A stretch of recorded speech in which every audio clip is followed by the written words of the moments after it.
example? Okay. How do we have forgiveness for people that hurt us, for example? Okay, how do we practice forgiveness? Yeah, actually, in Buddhist teaching, there's many teaching we can develop to practice forgiveness.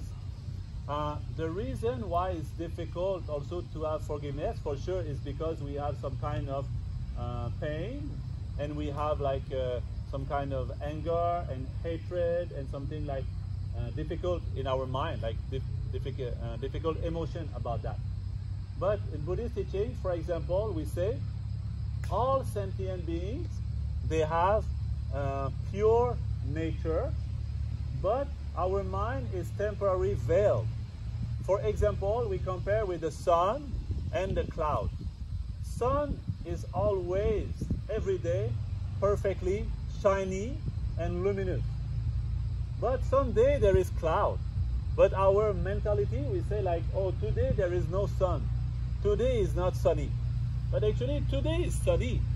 But the clouds prevent the sun to shine perfectly on me. If I go on the top of the clouds, I will see it's perfectly shiny. Do you understand? Perfectly sunny, you know? So, same thing, we are like that, and all sentient beings are that also. So some people, example, they hurt us. Some people, they do negative action. They really, like example, do something with their words or their actions, something like violence or something negative behavior. So we think this person is bad, but this person, nature is not bad. But he has something like emotion, something like ego, something like veils in her mind, making this person to have some kind of negative emotion and negative feelings and negative action, as we do also sometimes. Sometimes we have too much negative emotion, we do something, we say something, even to our best friends, we say something negative, sometimes it happens. This is not because we want like that, it's through the power of something pushes us. So one way, we should try to see this person this way. For example, we say good spiritual practitioner should be like doctor. Doctor, when he meets patient who has too much pain, he will shout. He will maybe move the arm like that, he has too much pain. But he understands this person has too much pain. I should relieve the person from the pain. This reaction is because of his physical pain. So same way, we should think sentient beings, they're behaving negatively because of their internal pain. They have some kind of negative emotion. It doesn't mean that their actions are okay. We should accept their action. It doesn't mean like that. But we have a different attitude towards them. We see them as persons suffering, people who want to have happiness, but who are confused about their own mind and how to create happiness. Also in Buddhist philosophy, we say, whatever we do, there is action and reaction. We call in Sanskrit word karma. You know karma? Many people, they think karma means something like coming from the sky, I have bad karma, you know? Not like that. Karma means action. Tibetan language, like karma is le. Le means action. So you do action, you will get result. Whatever you do. You plant the seed in your garden, you do good watering and sun every day, you will have good vegetable.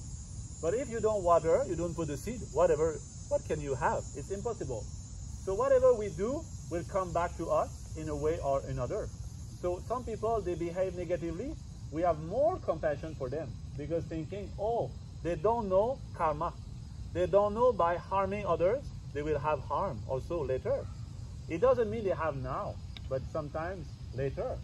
So like that, we're thinking this way also thinking, if I have grudge, if I don't have forgiveness, I keep hate for this person, it brings nothing to this person, but think only for yourself. For yourself, what this hate will bring to me? Absolutely nothing. Not only for people, but even for something like material. Example, you make with your bicycle or your car, flat tire, you know? You make flat tire. If you are angry with your flat tire, does it benefit your flat tire? Is there in the instruction manual how to repair flat tire? It says, first you should be angry 5 minutes. There's no usefulness. It's useless. Completely useless and completely destroy your mind, peace. It's completely like ridiculous. But we just behave like that through habit, through illogical movement of the mind. So that's why we train in analytical meditation. We try to analyze, is it useful or not? How can I change that? These kind of things. Today I cannot explain in detail, but just briefly like that, is like that we work with our reasoning, you know? Reasoning about reality, about this person, about my own peace and happiness.